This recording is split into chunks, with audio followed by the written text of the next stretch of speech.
This is the kind of landscape that's disappearing from Britain. Mixed farming country with small fields growing a pattern of different crops. Country with leafy hedges and sheltering belts of trees. Unfortunately, it doesn't suit modern farming machinery. The combine harvester and its mechanical counterparts demand wide open, hedgeless spaces. So the old patchwork quilt that once covered England is vanishing, and with it, other familiar rural sites are vanishing too.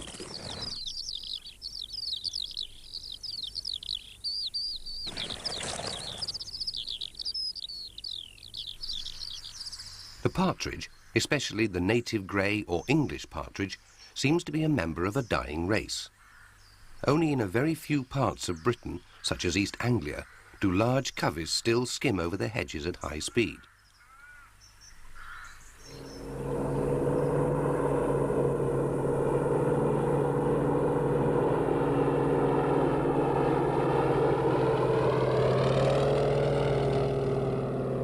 Fortunately, crop spraying with weed killer or insecticide is now decreasing, but other hazards prevail.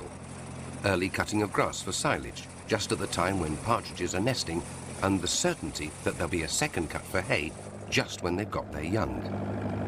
These practices, which have increased food production, have also seriously affected partridge numbers.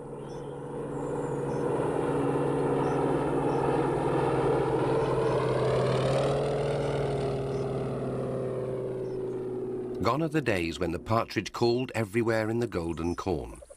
Now, the grey partridge might soon disappear from the landscape as abruptly as the thousands of farm workers that once populated our countryside. And yet, there are pockets of England where the partridge manages to thrive. Places such as East Anglia, where farmers and landowners have a strong sporting interest. Some now take care that conditions are the best possible for the partridge without the economy of the farm suffering too much. In fact, the farmers are likely to gain. Partridges themselves are also a very valuable crop, though this may seem a rather functional way to look at a bird that is as much a part of England as the oak and the hawthorn hedge.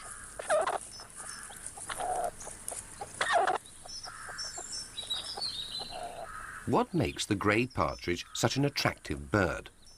Different people have different views. The sportsman would say, because it flies so well.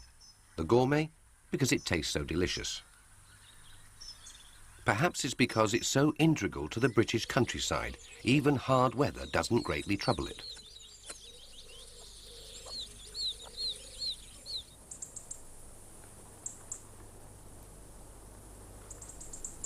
A prolonged bitter spell means hard times for most birds. Some make local or even long-distance migrations to escape the worst of the weather, but not the partridge. It's a powerful but short-range flyer and doesn't travel far from where it was reared. It stays put to forage as best it can.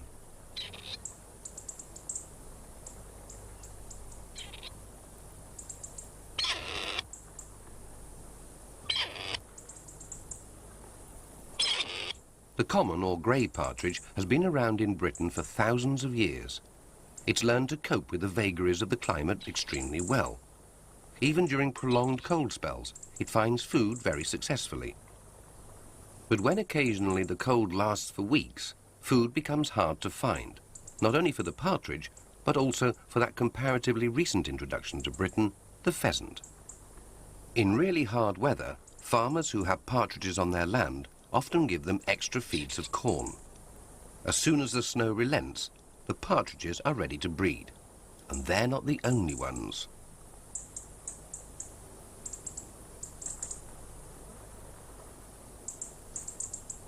Snow or no snow, the jack hares are starting to chase each other.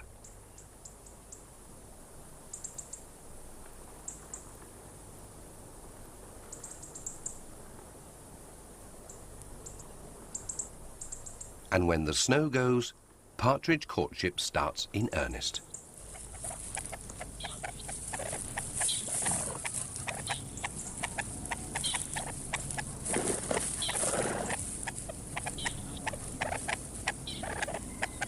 A cock bird is sometimes pursued by the female. Partridge courtship demands a good deal of chasing. The females aren't won easily, perhaps because the pair bond is so strong.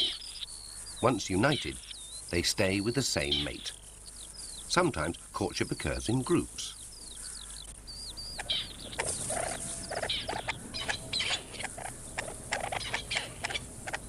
That's a male. Some countrymen say you can tell by the larger size of the brown horseshoe on his breast. But that isn't always reliable, and the extra orange on the head is probably a better indication. Once more, the female pursues the male.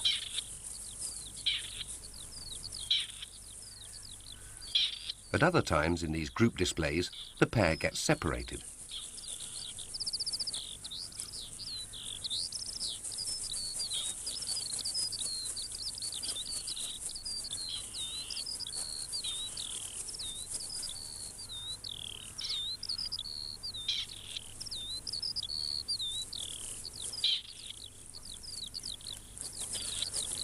But eventually, the cock and hen find each other, returning to their chosen pairs.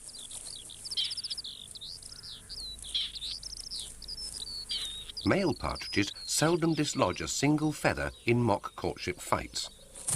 Hares fighting in a neighbouring field are far more vigorous.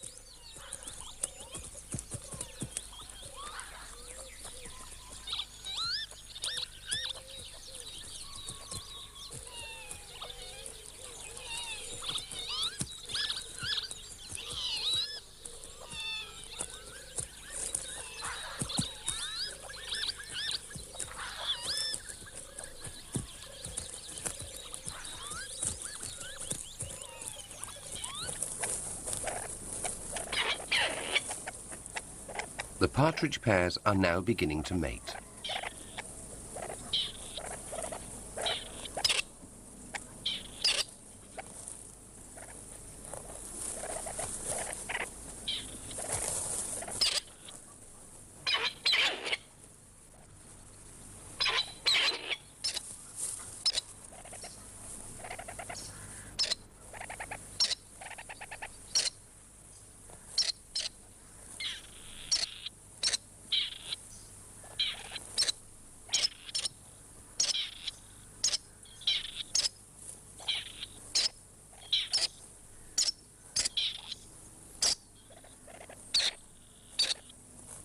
Partridges are ground nesters, often under hedges. The kind of hedge they like is not too dense, so that sunlight can penetrate, allowing ground cover to grow up. A pair has chosen this gap. A casual passer-by would never spot them unless they saw the hen moving on or off the nest. The female returns after feeding. Over 2 weeks ago, she laid the first of her 15 eggs. Partridges sometimes lay as many as 20, one a day. She incubates them for 24 days. She turns the eggs and settles on them. During her long confinement at the nest, she will be constantly accompanied by her mate who stays nearby. However, the introduced red-legged partridge often lays 2 different clutches of eggs in separate nests, and the male starts to incubate the first while she rears the second. If she lays only 1 clutch, the male wanders off, leaving her to rear the young alone.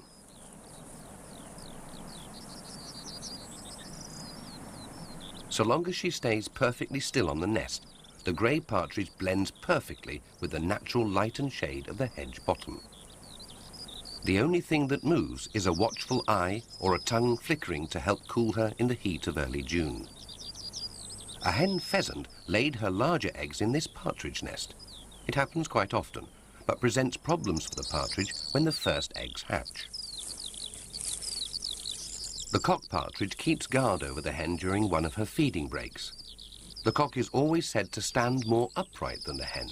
In this case, it's because he's on the alert.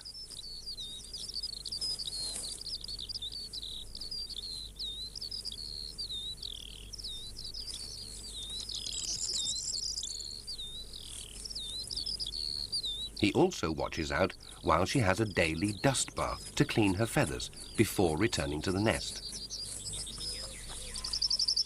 The eggs are close to hatching now, and when they do, the cock will help the female rear them.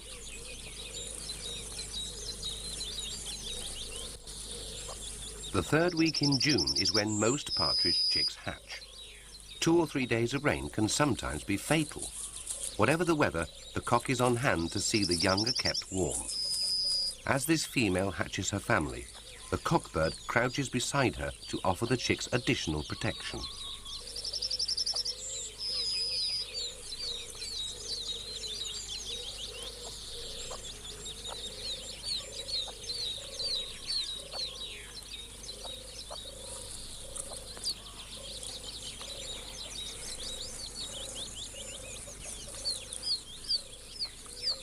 For the moment, the chicks are well cared for by both parents. There's no male to help this female redleg as she tidies up the empty eggshells. The French partridge successfully raises large broods because around 50% of the hens lay 2 clutches. French partridges were successfully introduced to England in 1770. They're larger and more colourful than our native species, though the chicks look very similar. They're probably the partridge in a pear tree because they sometimes roost and even nest off the ground.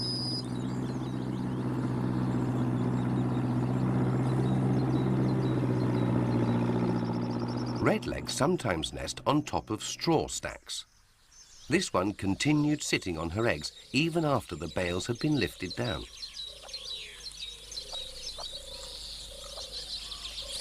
The entire grey partridge brood has hatched in a few hours. The first one out wasn't a partridge at all, but a chick from a pheasant's egg.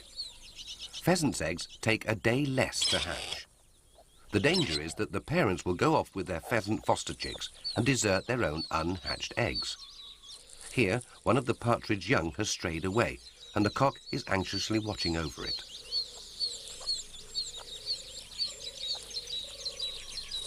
He tries to encourage it back to the nest.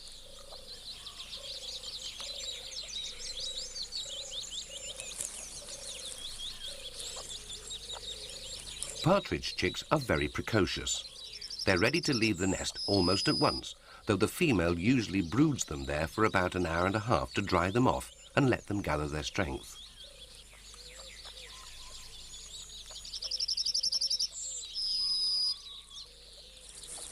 Then both parents lead them away in convoy into grass or growing corn.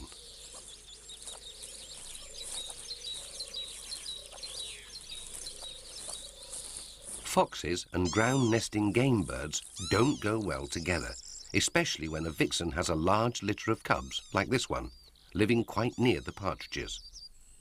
Generally, foxes probably take more pheasants, both young and old, because partridges are much more wary. Nevertheless, a family of foxes isn't a thing most gamekeepers will tolerate during the nesting season. In this brood, the pheasant chick is still present, now larger than the baby partridges. Predators abound.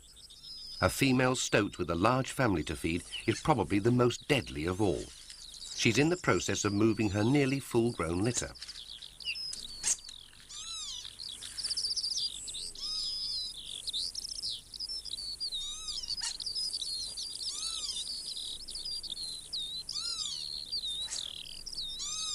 The convoy system helps the brood survive the first hazardous days.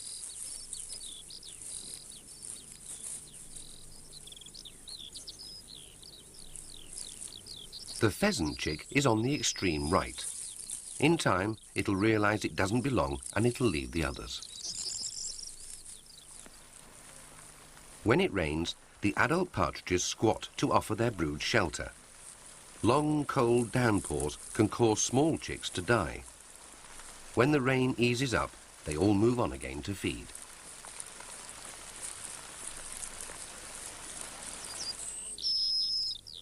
Bad weather, stoats, weasels, foxes, these are the hazards the partridge coveys have always had to face. It's the pressures of intensive farming that have really tipped the scales against the partridge. While recognising the prime need to grow food and make farming economic, can these pressures be alleviated in any way?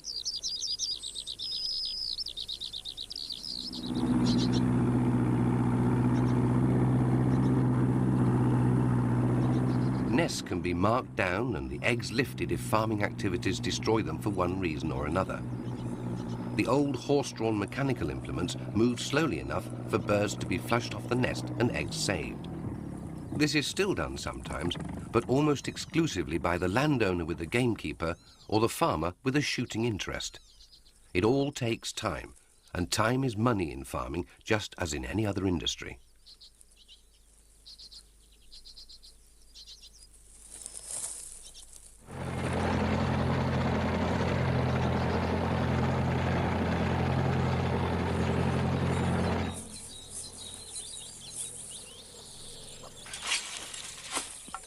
The keeper may put the eggs saved in this way into an incubator, or in this case, under a broody hen, which will hatch them and act as foster mother to the partridge chicks.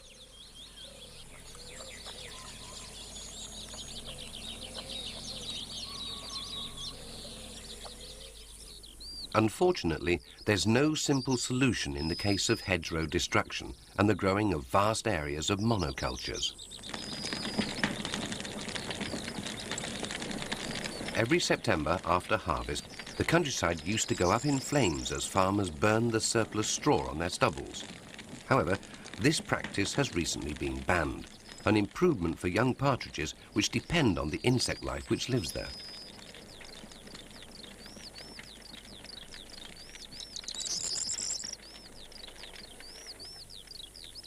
For years, gamekeepers and naturalists knew that partridge chicks ate insects during their first few weeks of life. But what kind of insects? Ants, aphids, caterpillars? Many potential food sources were suggested.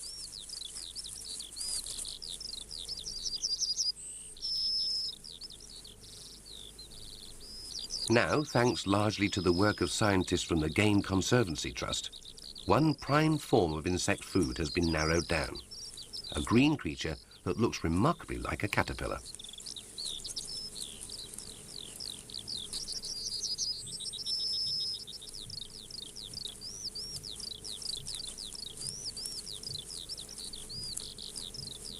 These are the larvae of the sawfly. Very young partridges depend on them almost entirely.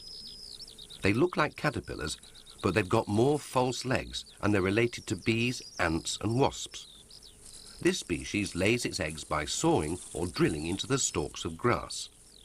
Others bore into corn in order to lay their eggs. The partridge chicks feed on them greedily during their first weeks of life.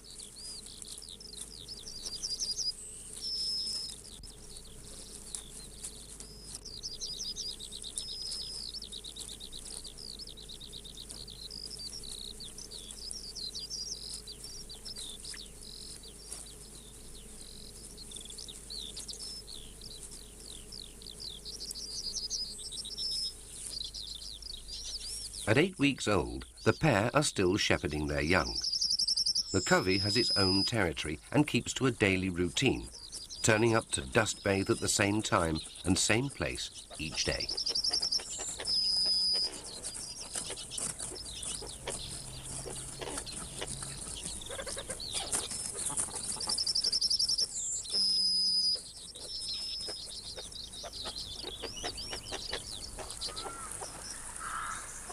The summer is passing.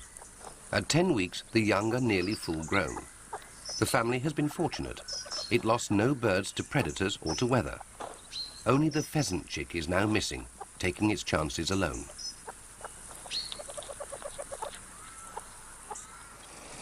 The last days of August, harvest time. The covey is now wary enough to keep out of the way of the combine. But the combine itself isn't the problem. It's the amalgamation of small fields into one vast prairie of grain that robs the partridge of its environment and thus its survival.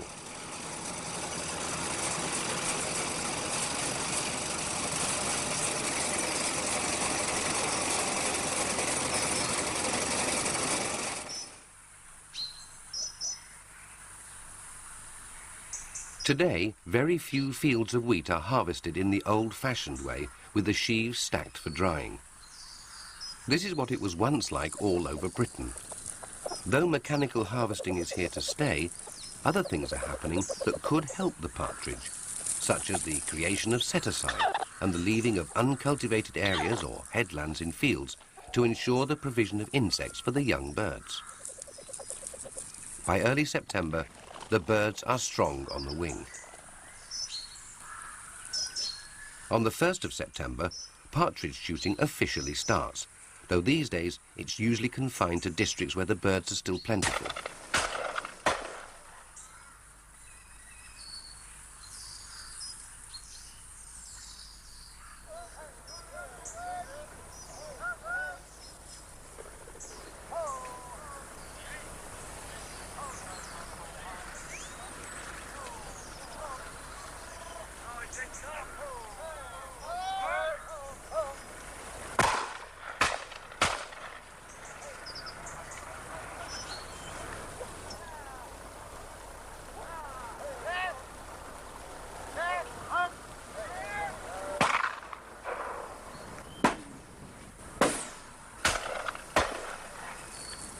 Shooting may seem just one pressure too many for the dwindling partridge population to stand.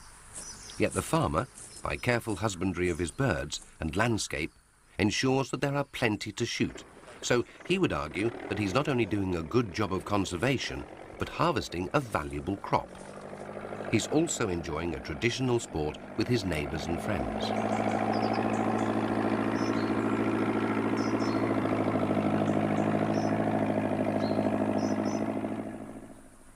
By early November, partridge shooting days are over, and the sportsman's attention has largely turned to pheasants. The partridge coveys prepare to face the winter. By now, only the fittest, strongest, and most alert will have survived. The snow will fall, and the hard times begin again. But harder by far than the line of guns that kills suddenly in the full vigour of autumn flight, or the biting frost that can kill slowly with the gnawing teeth of winter, is the gradual loss of habitat that results from the continued alteration of the British countryside.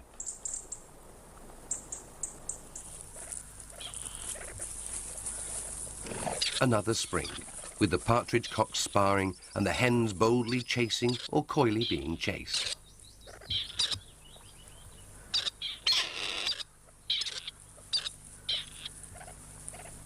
But each year, over much of Britain, the partridges continue to decline in numbers. The sight of large coveys of partridges is now a rarity in many parts of the country.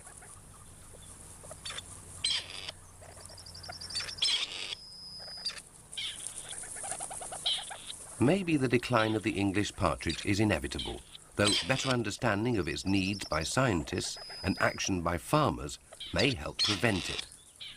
But something special will be lost from our countryside if the last covey ever takes to the wing and vanishes from sight.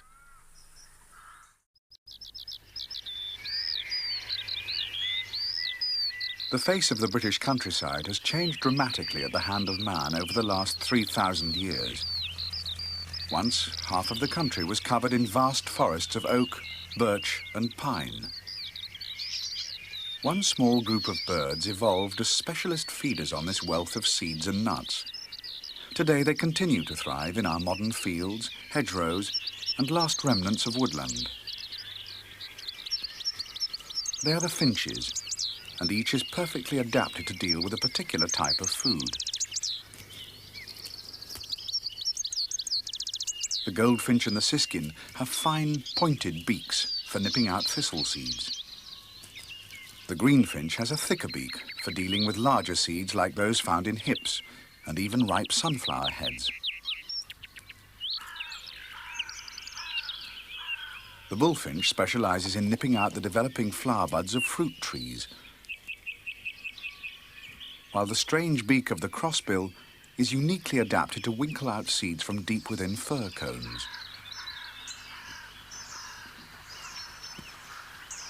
But for sheer size and strength, nothing compares with the beak of the hawfinch. It's the most impressive of a group of birds that demonstrate real bill power.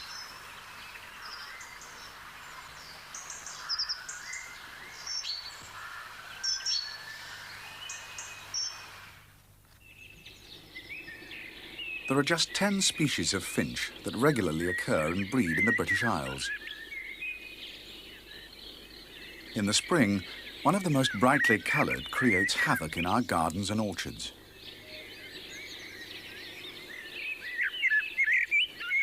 The bullfinch feeds extensively on the flower buds of fruit trees, such as the apple, plum and pear. Every flower that's eaten is a fruit lost.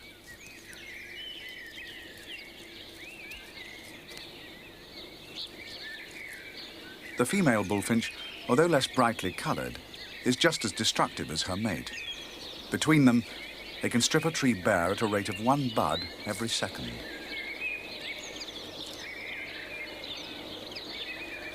Bullfinches can be a serious problem for fruit growers. Large numbers have been shot or poisoned quite legally in an effort to control their numbers. Some fruit growers are licensed to use decoy traps to reduce the ravenous flocks of bullfinches.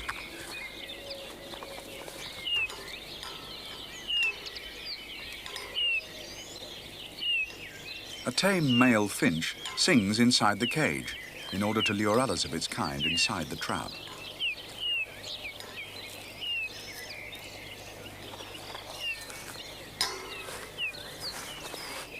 In recent years, however, it's become less necessary for man to reduce bullfinch numbers. Sparrowhawks find these finches easy prey among the bare branches of the orchard. Sparrowhawks were wiped out in many parts of the British Isles, a direct result of the use of pesticides such as DDT by farmers. These chemicals are no longer in use, and in recent years there has been a sharp increase in the numbers of sparrowhawks. They're so effective in controlling the bullfinches that in many parts of Britain it's no longer necessary to shoot or trap them.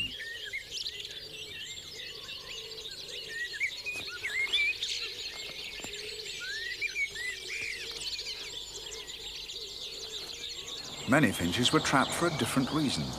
Their bright colours and tuneful song made finches, especially linnets, popular cage birds in Victorian times. Linnet Terrace in Chatteris, Cambridgeshire, was built on the proceeds of selling the birds for a penny each.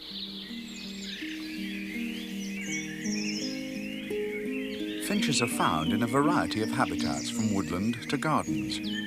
With the arrival of spring, their familiar songs fill the air as they set about finding a mate.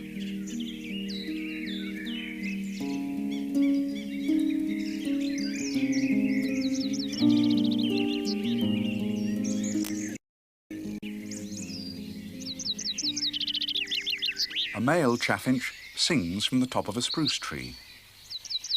Nearby, a female responds.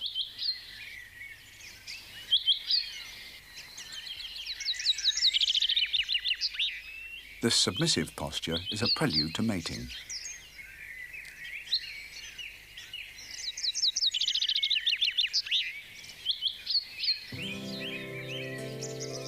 The female collects. The main structure is made from both moss and dry grass. Once the shape is complete, she collects spiders' webs to bind the material together. She constantly settles down in the nest to form the cup. Then more sticky silk web is smeared on the sides before the lining of horsehair and feathers.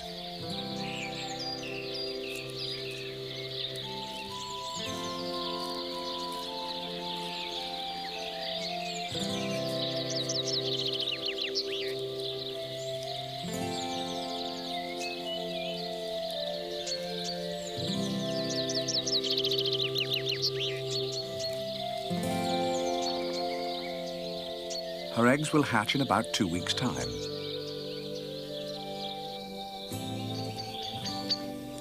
May is a hectic time for the birds. These hawfinches are busy feeding their newly hatched chicks.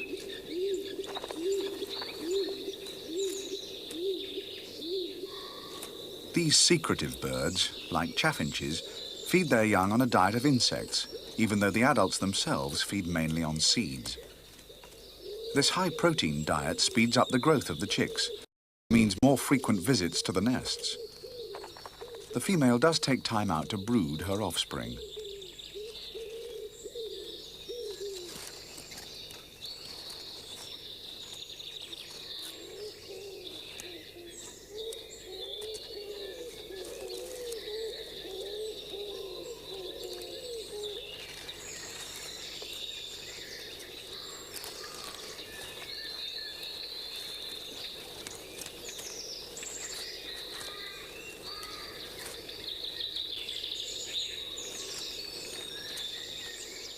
The hedgerows around the house provide a home for a family of goldfinches.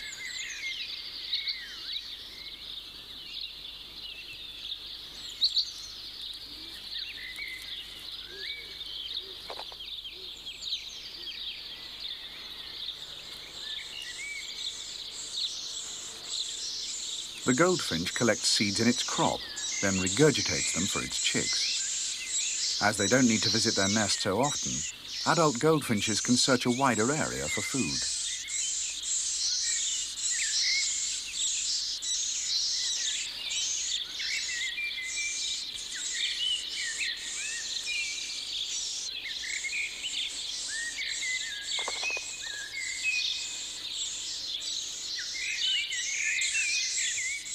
The garden is full of nesting finches. The bullfinch is rearing its young among the prickly stems of a dog rose.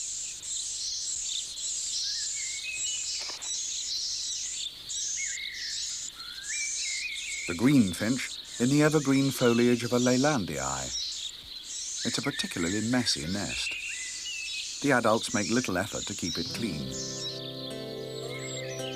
The gardens provide everything the birds need.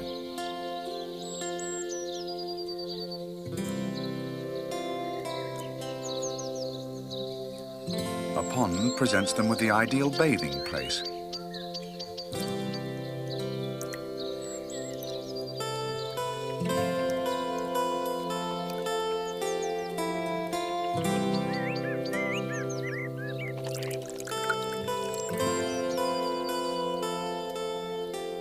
Spending so much time in an untidy nest, the greenfinches need to bathe regularly.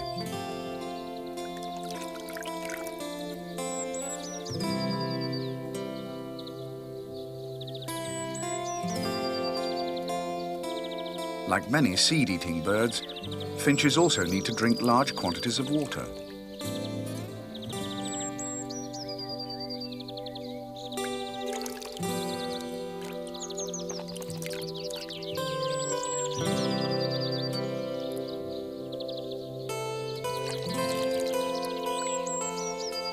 A cock chaffinch watches, waiting for its chance to drink.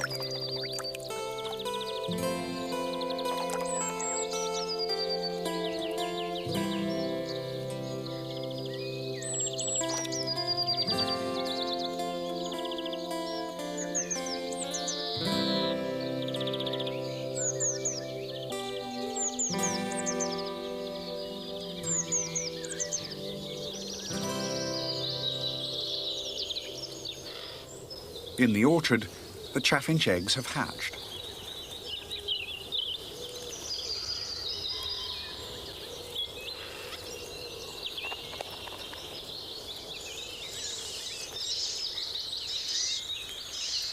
The female feeds her chicks amid the developing pairs.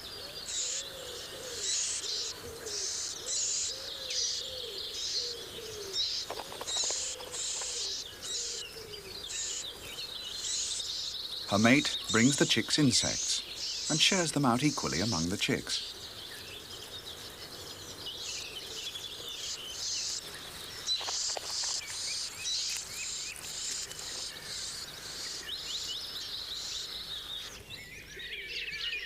The open fields, gardens and leafy lanes are a rich hunting ground for insect prey. The chicks grow rapidly, and in about 2 weeks they'll be ready to leave the nest. But these young chaffinches have a rather strange parent.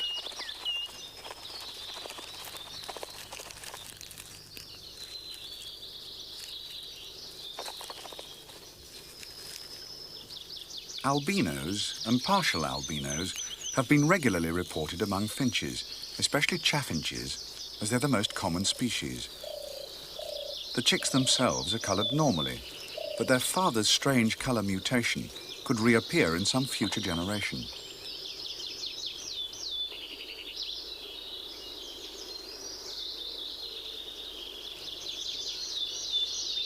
The parents of the chicks in the pear tree are still hunting for insects. Their young are fully fledged now and ready to leave the nest.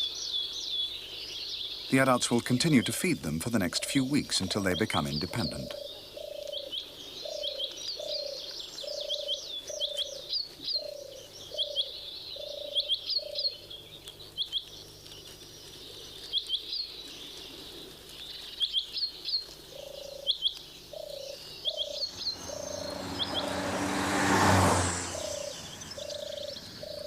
Britain's roadside verges provide a rich source of food for seed-eating birds.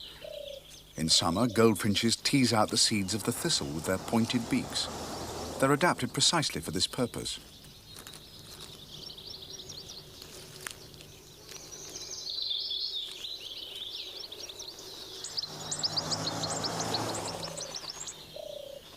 The chicks follow their parents and beg for food.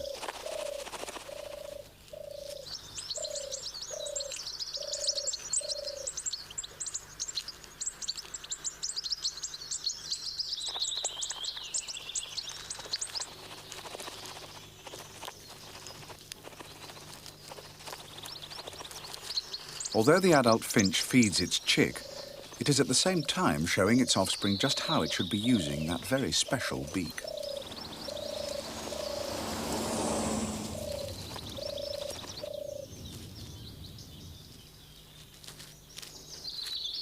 It's not long before the chick learns its first and very important lesson in life and begins to search for seeds itself.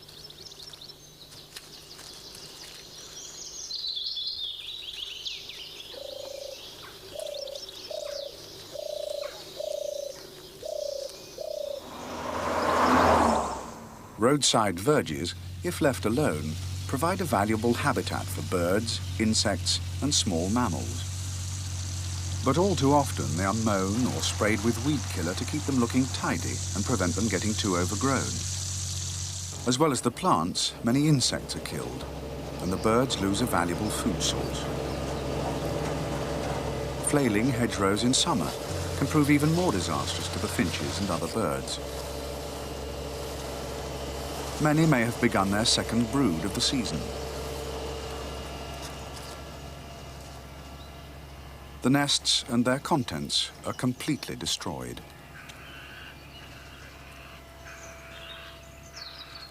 Finches also have to contend with many natural enemies. Magpies have increased in numbers dramatically recently. They're notorious egg thieves and pose a serious threat to finches and other songbirds.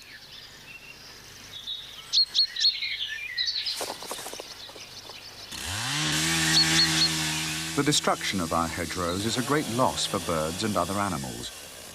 The hedgerows are removed to make bigger, more economical fields, but they provide the birds with a nesting place, food source, hawks and other dangers.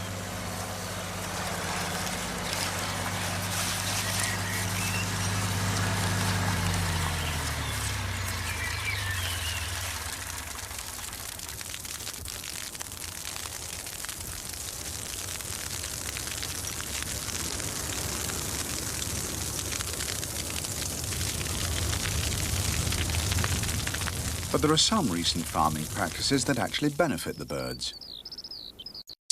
Schemes can provide the finches with fields of wild flowers such as poppies.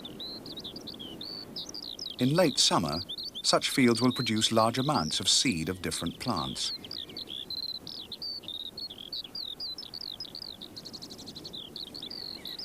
Sunflowers are being grown more frequently as a source of vegetable oil. They also provide a welcome addition to the diet of birds such as the greenfinch. The specialized design of the bird's beak enables it to crack the seeds open with ease. They hang over the top of the flower and pull the seeds out one by one.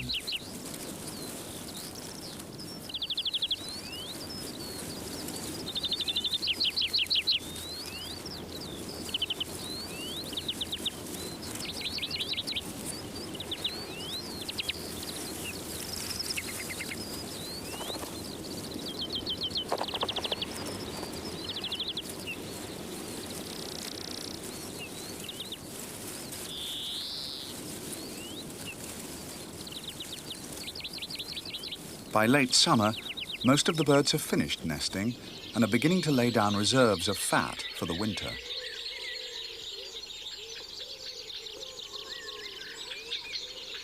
The hawfinch has the largest and most powerful beak of the finch family. Here it's feeding on cherry stones that it cracks open to reach the nut inside with surprising ease. That beak, that looks as though it's made of stainless steel, exacts a force of over 60 pounds per square inch. The bird maneuvers the stone to locate the weakest spot and then, crunch, it's open.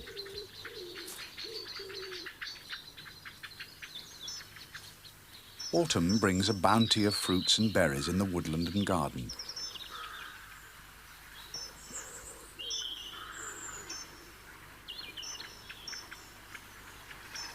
A greenfinch, adept at opening sunflower seeds, now tears open a rose hip.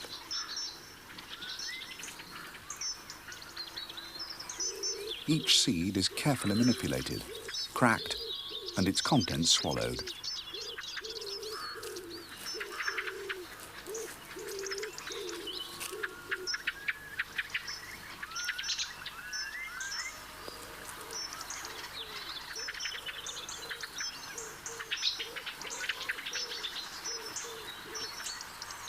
Many gardens also provide a more artificial food source, but it wasn't until the 1960s that the first siskin was reported to have learnt to feed from this type of peanut holder.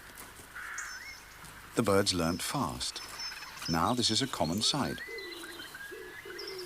The red nutbags may resemble one of their favourite natural foods, fir cones. There is one finch, though, that is in a class of its own when it comes to extracting seeds from a fir cone. These fine stands of Scots pine are its favourite habitat.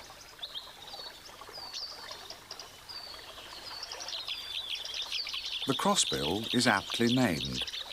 It's unique in that instead of the fine points of its beak meeting and acting like a pair of tweezers, its upper part of the beak actually crosses over to one side of its lower one. This strange design equips it perfectly for reaching deep inside a fir cone and pulling out a seed. Countless generations of birds trying to deal with this particular food source have resulted in the perfect design.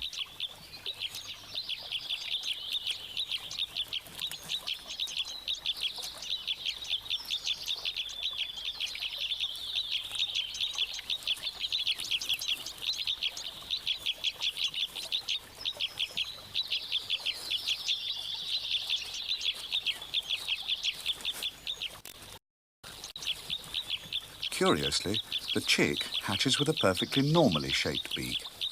The crossed bill doesn't develop until they've left the nest.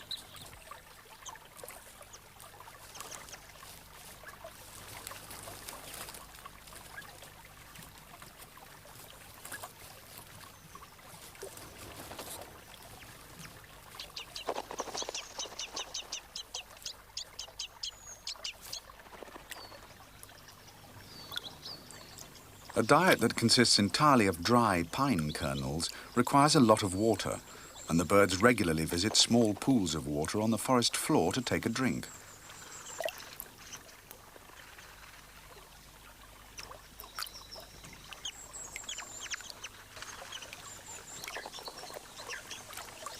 The crossbills have sacrificed a varied diet and are now adapted for only one specific seed. But it's a food source that's available to them all year round. As autumn gives way to winter, many species of bird have to fly south in order to find enough to eat.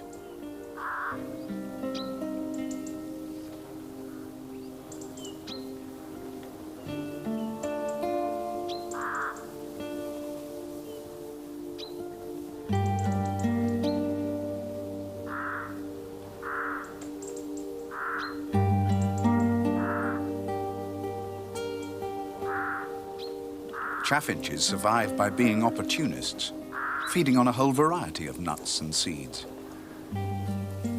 The goldfinch relies on those plants whose heads stick out well above the snow. Teasels contain many seeds, but it takes the long, fine beak of the goldfinch to reach them.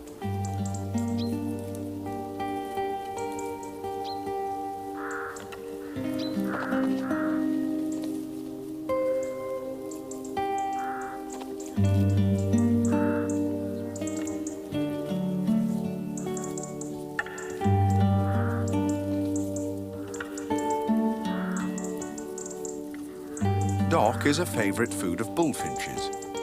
Their seed heads stand 3 or 4 feet above the ground and provide a readily available meal during the winter. Docks and teasels grow in profusion along our roadsides. If these were left rather than being sprayed or mown, then many birds that are destined to die of starvation would have a better chance of survival.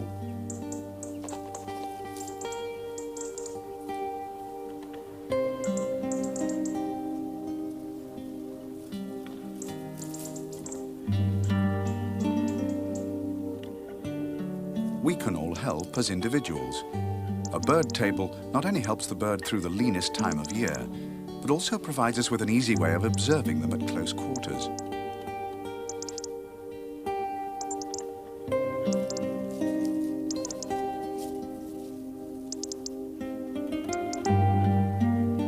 Garden residents and winter migrants, including bramblings from Scandinavia, are attracted to a well-stocked table.